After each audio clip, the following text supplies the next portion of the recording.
Gli obiettivi della Sicilian Cardiovascular Academy sono quelli di creare un network di professionisti che possa assistere e favorire l'assistenza in rete della gran parte delle patologie cardiovascolari acute e croniche, perché l'assistenza di queste patologie è divenuta sempre più complessa, sempre più costosa, richiede un elevato impatto assistenziale e quindi è cruciale che una rete di professionisti possa discutere bene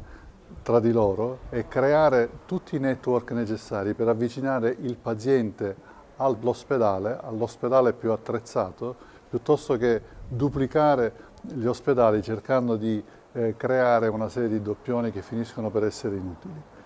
Oggi l'assistenza fondamentalmente è un'assistenza hub and spoke e gli spoke, che sono i raggi della ruota e l'hub, devono poter parlare e devono poter interagire adeguatamente per offrire al paziente il meglio di quello che la tecnologia ci consente di utilizzare. La formazione è uno dei principali obiettivi di questa Academy e l'evento di oggi è questo, è un evento formativo nel quale abbiamo messo vicino a confronto cardiologi clinici e cardiologi interventisti che si confrontano in presenza sulle tematiche più calde e dibattute della cardiologia clinica e interventistica e si